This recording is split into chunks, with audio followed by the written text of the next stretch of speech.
پیارے حضور، آج کل رشتوں کے موقع پر اسلامی تعلیمات کے برعکس فریقین کی طرف سے بہت زیادہ ڈیمانڈز رکھی جاتی ہیں جو رشتوں کے تقدس کو پامال کرتی ہیں۔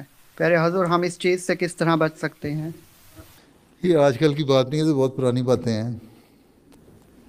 حضرت مسیح علیہ السلام کے زمانے میں بھی اسی طرح تھا۔ ہر زمانے میں وہاں کے لحاظ سے اپنی اپنی ڈیمانڈ ہوتی تھی۔ ایک زمانہ ہوتا تھا کہ لڑکی سے کہا جاتا تھا کہ اتنا جہیز لے کے آؤ، اتنا زیور لے کے آؤ، یا اتنی چیزیں لے کے آؤ، یہ پیسے لے کے آؤ، کیش لے کے آؤ۔ یا لڑکے سے ڈیمانڈ کی جاتی تھی کہ لڑکا کیا کرتا ہے، اس کا گھر ہے کہ نہیں، اس کا اچھا جاب ہے کہ نہیں۔ اس طرح کی ڈیمانڈس تو آج کل بھی ہیں، پہلے بھی ہوتی تھیں۔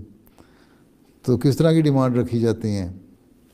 حضور، بعض اوقات اگر آپ ملک سے باہر ہم رشتہ کرتے ہیں تو لڑکے والوں کی طرف سے یا لڑکی والوں کی طرف سے لڑکے یا لڑکی کو فورس کیا جاتا ہے اس چیز پہ کہ مطلب آپ جب ادھر آئیں گے تو آپ کو اس کلچر کے مطابق رہنا پڑے گا۔ بعض اوقات لڑکے جو ہیں وہ اس چیز کو ناپسند کرتے ہیں۔ بات یہ ہے کہ کو جی کلچر تو ٹھیک ہے، ہم رہ لیں گے کلچر کے مطابق، لیکن جو وہ کلچر جو اسلامی تعلیم سے، جس طرح پہلے میں نے کہا تھا، اسلامی تعلیم سے کلیش نہ کرتا ہو۔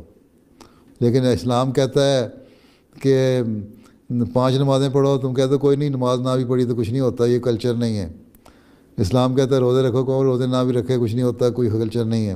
قرآن کریم نے عورتوں کو پردے کا حکم دیا ہے، حجاب اوڑھو، تو وہ اگر حجاب نہیں لیتی اور بغیر دوپٹے کے کھلے گلے کے ساتھ بازاروں میں پھرتی ہے تو یہ کلچر نہیں ہے، یہ اسلامی تعلیم کے خلاف ہے۔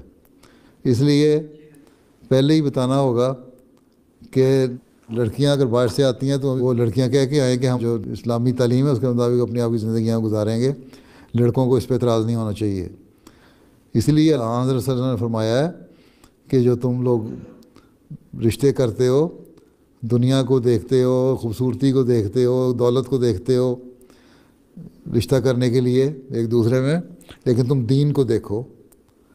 اگر لڑکے میں دین ہوگا تو وہ دیندار لڑکی کو تلاش کرے گا، اگر لڑکی دیندار ہوگی تو وہ دیندار لڑکے کو تلاش کرے گا۔ اگر یہ ماحول پیدا ہو جائے تو پھر ہی صحیح اسلامی معاشرہ قائم ہو سکتا ہے نا۔ لیکن اگر یہاں کہنا کہ جی ان ممالک میں جو سو کالڈ ترقی یافتہ ملک ہیں ان میں پردہ نہیں ہوتا، یا ہاف سلیپ پہن کے لڑکیاں بازاروں میں پھرتی رہیں، دوپٹہ بھی گلے میں نہ ہو، کجا ثقافت تو علیحدہ بات رہی، تو یہ چیزیں اسلام کے تعلیم کے خلاف ہیں۔ اور جو پھر ایسی لڑکیاں ہیں وہ جب مسجد میں آتی ہیں تو وہ دوپٹہ اوڑھ کے آ جاتی ہیں، چلو ٹھیک ہے، کوئی نہ کوئی تو احترام تو ہے مسجد کا، لیکن پھر انہیں منافقت ہوتی ہے۔ تو یہ تو لجنا کی ضرورت ہے کہ ان کی تربیت کریں صحیح طرح، والدین کی ضرورت ہے ان کی تربیت کریں صحیح طرح۔ اسلام کی تعلیم کو اگر مانا ہے، مسلمان کہلاتا ہے اگر لڑکی یا لڑکا، تو پھر ان کو چاہیے کہ اسلامی تعلیم پہ عمل بھی کریں۔ اگر اسلامی تعلیم پہ عمل نہیں کر رہی تو پھر وہ مسلمان کہلانے کے بھی حقدار نہیں ہیں۔ یہ جماعت احمدیہ کی تعلیم نہیں ہے، اسلام کی تعلیم ہے۔ جماعت احمدیہ کی کوئی تعلیم ایسی نہیں جو قرآن کے خلاف ہو یا قرآن سے زائد ہو۔ جو بھی ہم کہتے ہیں وہ وہی کہتے ہیں جو قرآن کریم میں لکھا ہوا ہے، ٹھیک ہے۔ لوگ کہتے ہیں بڑے سخت ہیں مسلمان، تو یہ کرتے ہیں مسلمان اگر نہ بگڑے ہوتے تو مسیح موعود کے آنے کی ضرورت کیا تھی؟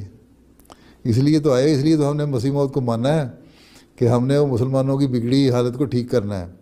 تو یہ تو گھروں میں اپنی لڑکیوں کی تربیت کرتے ہوئے ماں باپ کا بھی خیال رکھنا چاہیے، لڑکیوں کو خود دینی تعلیم حاصل کرنی چاہیے تاکہ پتہ لگے کہ ان کی ذمہ داریاں کیا ہیں، لڑکوں کو خود احساس ہونا چاہیے۔ تو جب تک یہ احساس خود نہیں ہوگا کوئی باہر سے آ کے تو نہیں ڈالے گا۔ عہد کرتے ہیں ہم دین کو دنیا پہ مقدم کریں گے، صرف عہد کر کے چلے جاتے ہیں تو اس کا فائدہ کیا؟ عہدوں میں منافقت ہے۔ جب عہد دہرایا ہے تو پھر اس پہ عمل کرو، اور جب عمل کرو گے تو پھر یہ نہ رشتوں کے ڈیمانڈز ہوں گی، نہ تقدس کو پامال کیا جائے گا، نہ کچھ اور بات ہوگی۔ ٹھیک ہے نا؟ ٹھیک۔